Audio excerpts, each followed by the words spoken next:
Good morning students, I am Dinesh Chandra Rai. Macro economics का chapter 3 चल रहा है और चैप्टर का नाम है methods of calculating national income. आप पढ़ ही रहे से। अब इसमें कल हम पढ़ रहे थे इनकम मेथड, आज हम स्टार्ट कर रहे हैं एक्सपेंडिचर मेथड।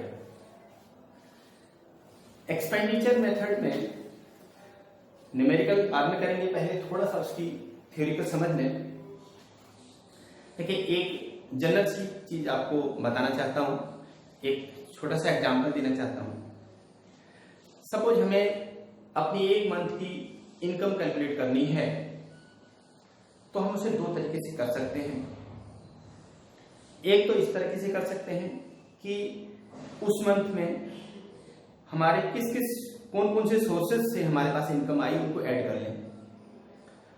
सभी जगह से जो जो इनकम आई है उसको अगर ऐड कर लेते हैं और फिर उसको ऐड करने के बाद देखते हैं तो वो हमारी पूरी मंथ की इनकम होती है।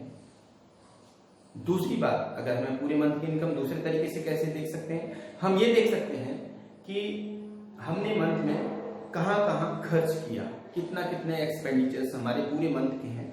अगर हम पूरे मंथ के टोटल एक्सपेंडिचर्स को जोड़ देते हैं, टोटल खर्चे जोड़ देते हैं, तब भी हमें आइडिया तब भी हम अपना एस्टिमेशन कर सकते हैं, यानी कि अपना ये बता सकते हैं कि पूरे मंथ में हमारी इनकम कितनी थी। तो इसी तरह से यहाँ नेशनल इनकम में भी पहले हमने इनकम हमारी कहां से इनकम आई वो इंक्लूड करी थी।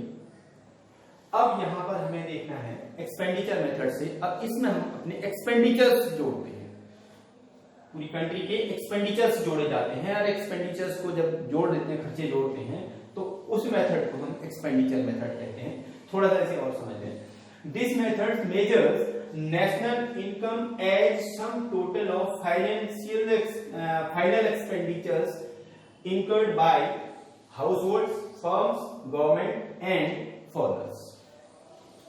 इस मेथड में नेशनल इनकम को एस्टिमेट करने के लिए टोटल फाइनल एक्सपेंडिचर्स जोड़े जाते हैं या लिए जाते हैं, जो किसके द्वारा किए गए होते हैं, किसके द्वारा incurred by, किसके द्वारा किए गए होते हैं, हाउसहोल्ड्स के द्वारा, फर्म के द्वारा, गवर्नमेंट के द्वारा या फॉरेनर्स के द्वारा। ये 4 सेक्टर्स होते हैं, ये household sector, firm, government and external sectors, यानी कि एक्सटर्नल सेक्टर्स या फॉरेनर्स।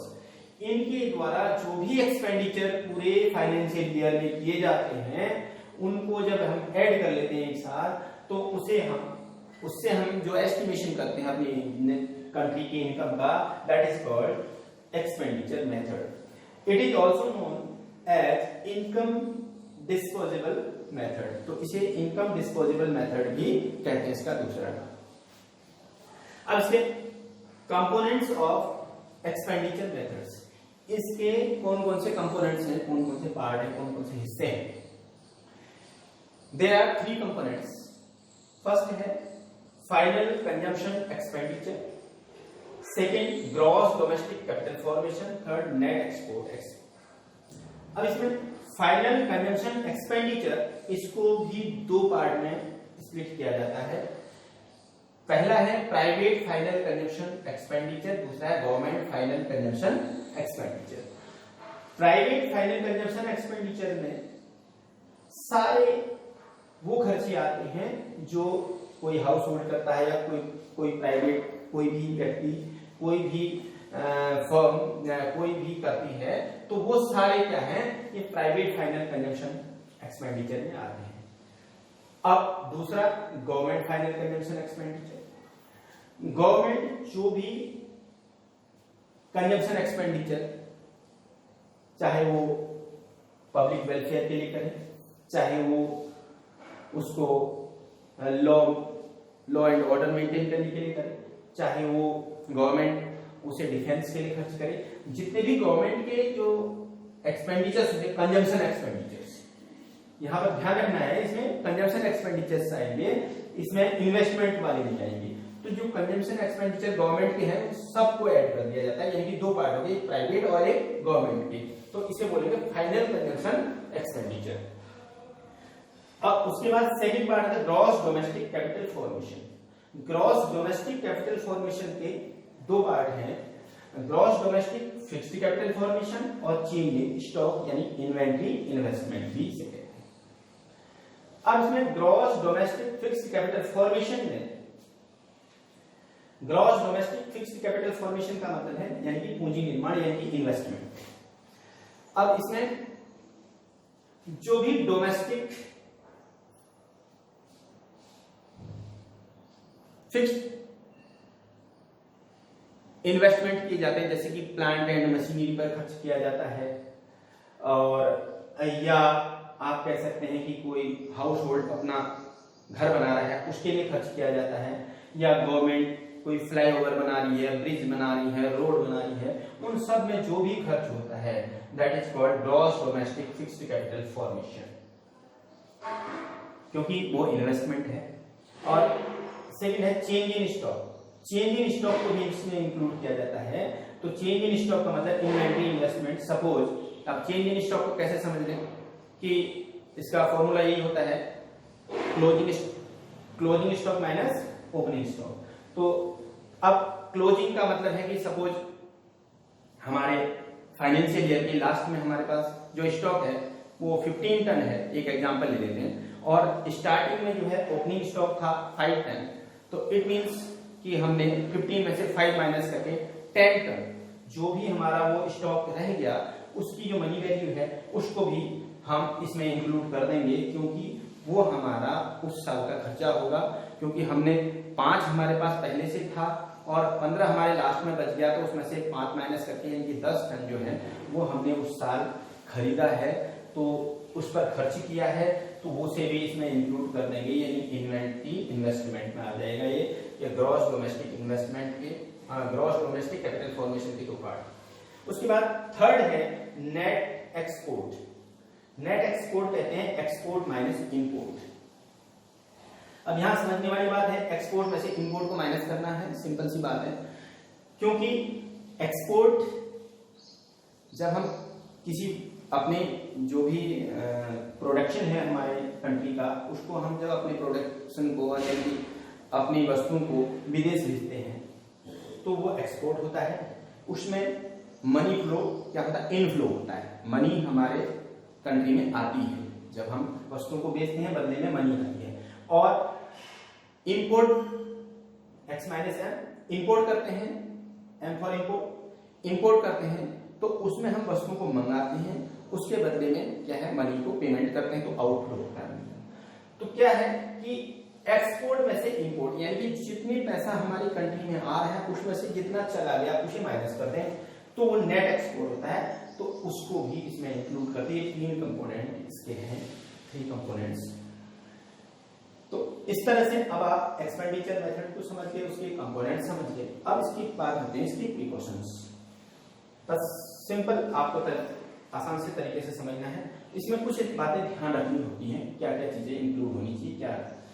तो not to be included in the national income, इसमें से कौन सी चीज इंक्लूड नहीं होती। फर्स्ट है एक्सपेंडिचर ऑन इंटरमीडिएट गुड्स।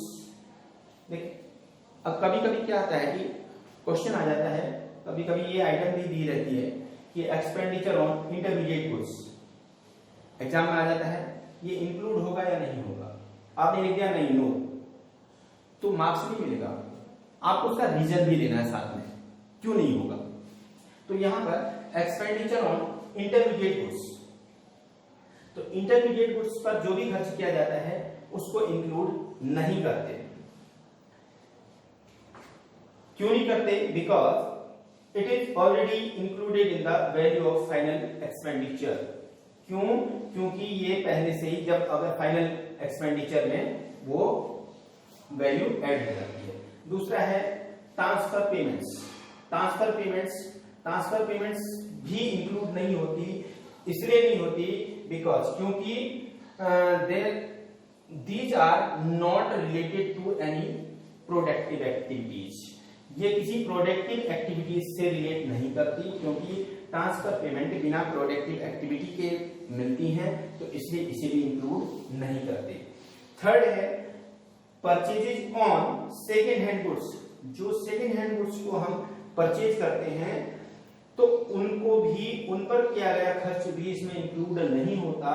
क्यों नहीं होता? कि such expenditures has already been included when they were originally purchase. जब वो शुरू में परचेज किए जाते हैं, ओरिजिनली परचेज का मतलब है शुरू में एक बार परचेज किए जाते हैं जब, तभी वो एक्सपेंडिचर में इंक्लूड हो जाते हैं, फाइनल एक्सपेंडिचर में इंक्लूड हो जाते हैं। उसके बाद बार बार सेल होने पर उन्हें इंक्लूड नहीं किया जाता है, ये रीजन है इसका।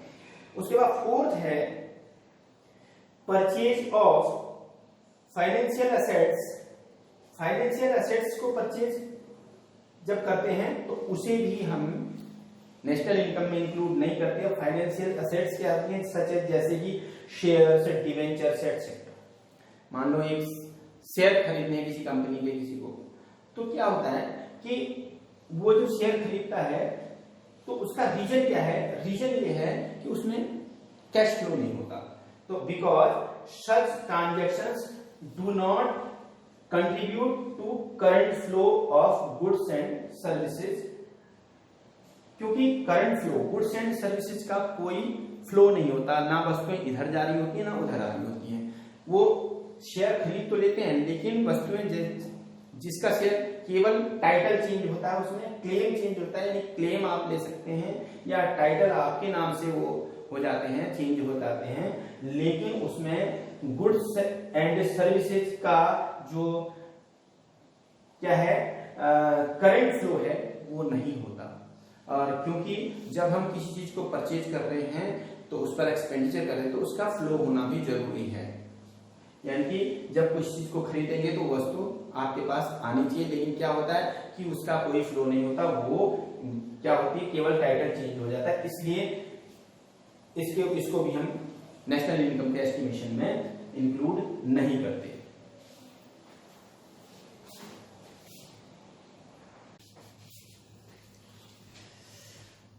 तो आइए अब एक न्यूमेरिकल करते हैं।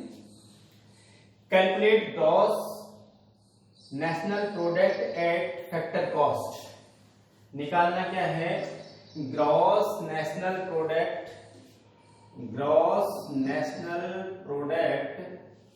एट फैक्टर कॉस्ट, GNPFC निकालना है by income method, expenditure methods, दोनों मेथड से निकालना है। अब ये पहले income method,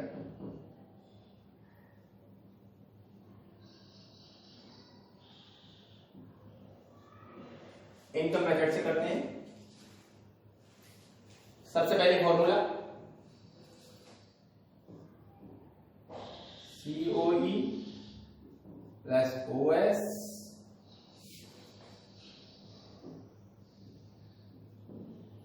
plus mixed income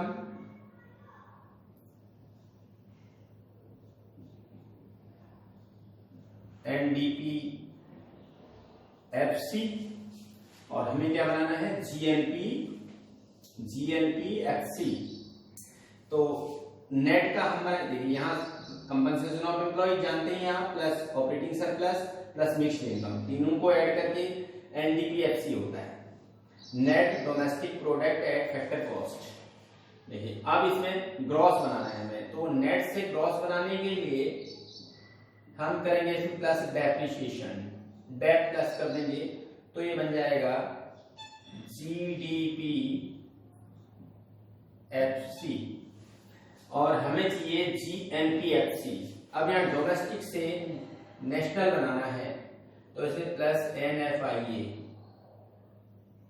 plus NFIA, net factor income from abroad अगर इसमें जोड़ दें तो GNPFC बन जाएगा, जो हमें कैलकुलेट करना है। फॉर्मूला समझ में आ गया तो समझ लो क्वेश्चन हो गया। कंपनसेशन ऑफ एम्प्लॉयज की वैल्यू पुट अप कर दीजिए। कंपनसेशन ऑफ एम्प्लॉयज 150 है, 150 plus operating surplus, operating surplus के रेंट इंटरेस्ट प्रॉफिट रेंट कितना है, रेंट इंटरेस्ट प्रॉफिट, रेंट है 40,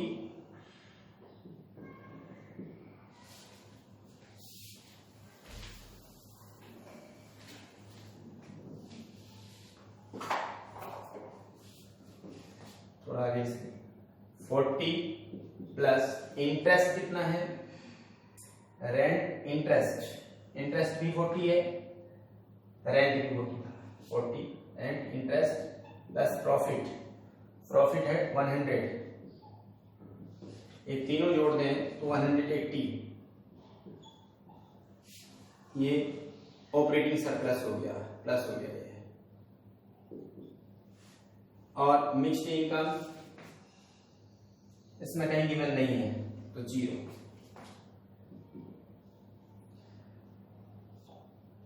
एनडीपीएफसी कितना आ गया,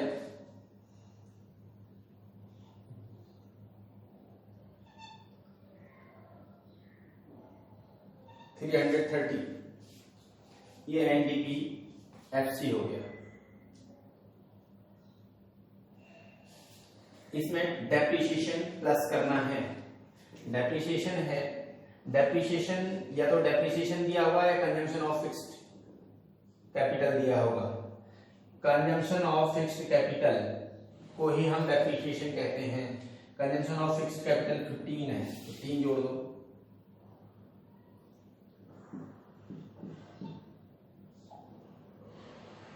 तो जीडीपीएफसी बन गया हमारा 345।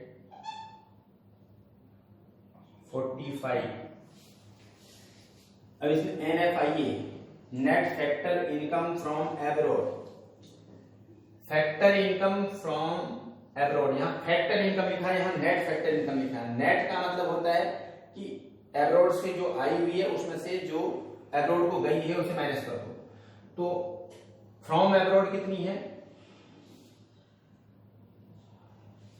Net factor income from abroad निकालना है, तो फैक्टर इनकम फ्रॉम एब्रॉड 10 है, यानी कि 10 वहां से आई भी है और माइनस, और फैक्टर इनकम टू एब्रॉड 15 चली गई, तो इट मींस प्लस के 10 और 15 माइनस के 15 इज इक्वल टू -5, यहां -5 हो गया, तो ये आ गया 340, ये आ गया answer 340। GNP FC equal to कितना आ गया 340, तो 340 ही हमारा जीएनपी एफसी इनकम मेथड से आ रहा है, तो 340 हमारा किससे आना चाहिए, एक्सपेंडिचर मेथड से आना चाहिए। अब हम एक्सपेंडिचर मेथड करते हैं, देखो ये समझ में आ गया होगा। कंपनसेशन ऑफ एम्प्लॉइज वैल्यू रख दी, ऑपरेटिंग सरप्लस वैल्यू रख दी तीनों की, मिक्स्ड इनकम नहीं है 0 हो गई, तीनों को जोड़ा एनडीपीएफसी बन गया, प्लस उसमें डेप्रिसिएशन जोड़ दिया, बन गया जीडीपीएफसी, और जीडीपीएफसी में एनएफआई और जोड़ दिया, जीएनपीएफसी हो गया 340, जीएनपीएफसी 340 निकालना था। उसके बाद अब करते हैं इसको, जीएनपीएफसी निकालना है एक्सपेंडिचर मेथड से।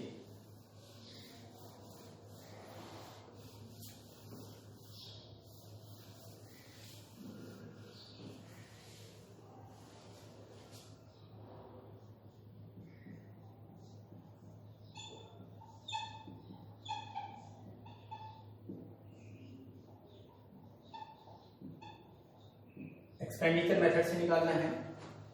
अब एक्सपेंडिचर मेथड का भी फॉर्मूला लिखना है, private final consumption expenditure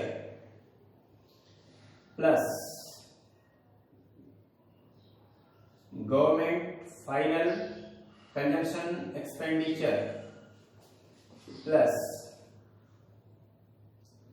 gross domestic capital formation plus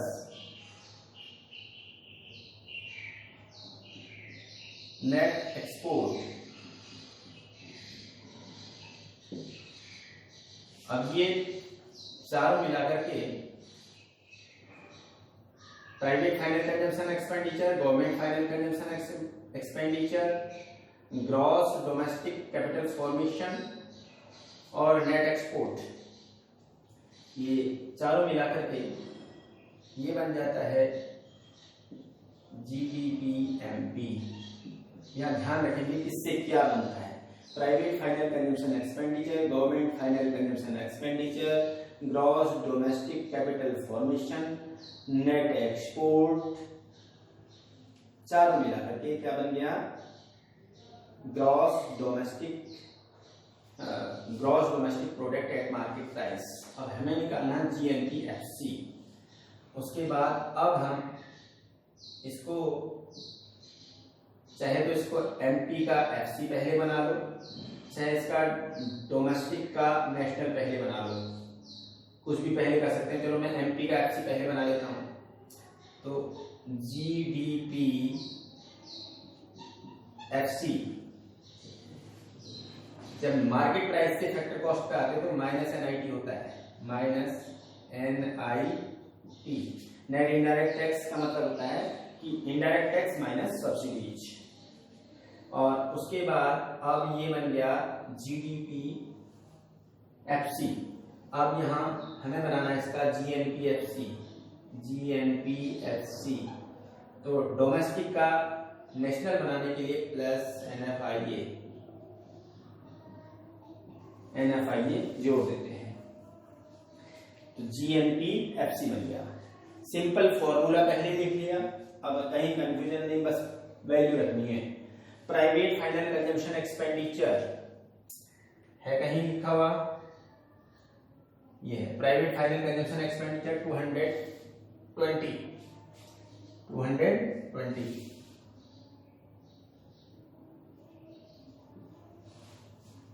plus government final consumption expenditure 85 plus gross domestic capital formation दिया क्या है, नेट डोमेस्टिक कैपिटल फॉर्मेशन दिया है। तो नेट डोमेस्टिक कैपिटल फॉर्मेशन में प्लस डेट जोड़ेंगे तब बनेगी ग्रॉस, क्योंकि नेट में अगर डेप्रिसिएशन जोड़ते हैं तब ग्रॉस बनता है, तब बनेगी ग्रॉस डोमेस्टिक कैपिटल फॉर्मेशन। तो नेट कितना है, नेट डोमेस्टिक कैपिटल फॉर्मेशन हमें दे रखी है 50 प्लस डेप्रिसिएशन यानी कंजम्पशन ऑफ फिक्स्ड कैपिटल दिया है, कंजम्पशन ऑफ फिक्स्ड कैपिटल 15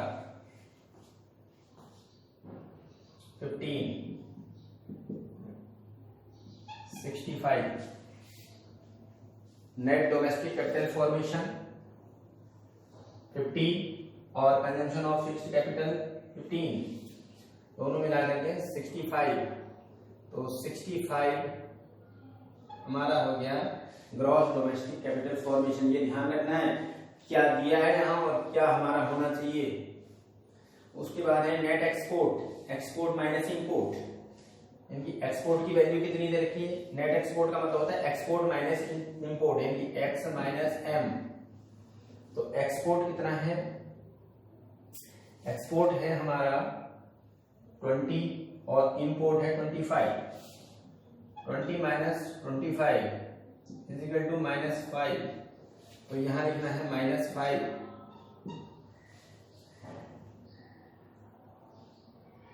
अब ये जोड़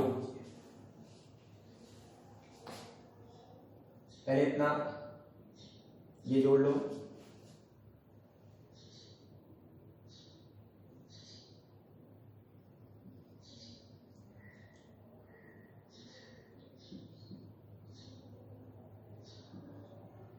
पहले प्लस वाली आइटम्स जोड़ ली हमने,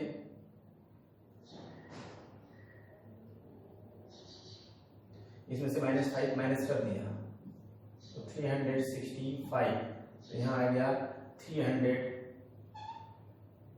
नीचे लिख देता हूँ GDPMP 365। उसमें से NIT माइनस करेंगे, net indirect tax minus subsidies. Indirect tax है 30,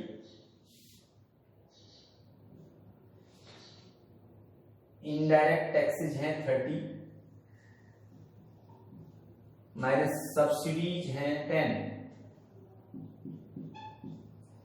तो इज इक्वल टू हो गया 20। तो इसमें से 20 माइनस कर देते हैं, तो GDP-FC इज इक्वल टू आ गया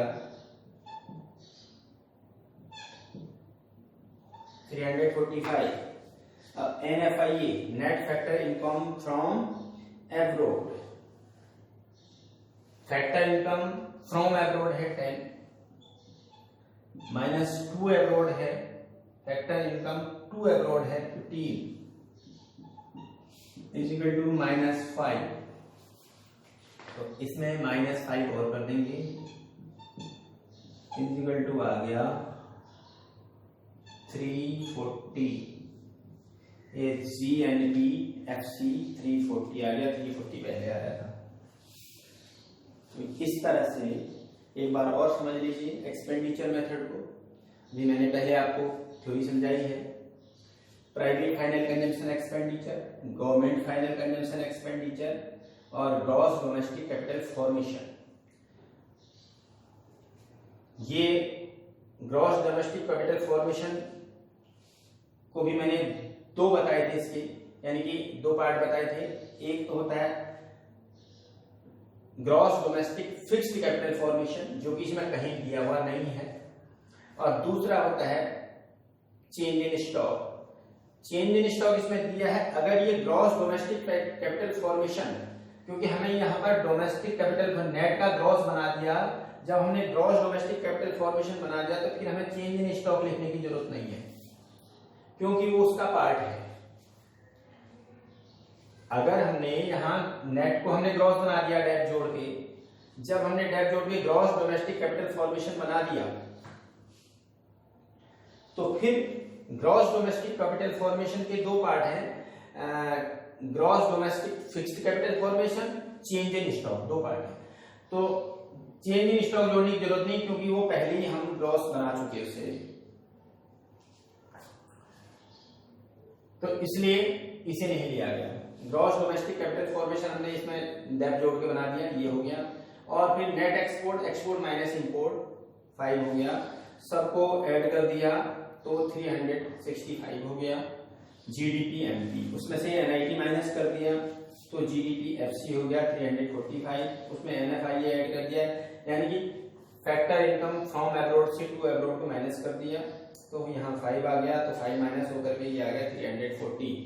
अब इसमें और चीजें ध्यान नहीं रखनी है, हमारे काम की जितनी चीजें थी वो हमने लिख ली। देखो, employers contribution to social security scheme, employers तब आता है उसमें जब हमारा जो इनकम मेथड था उसमें COE नहीं दिया होता, तो क्योंकि COE का पार्ट है, जब इसका हमने मेन चीज COE ही लिख लिया तो फिर उसके पार्ट्स लिखने की जरूरत नहीं होती है, तो इसलिए ये नहीं आया। ठीक, और क्या नहीं आया था इसमें?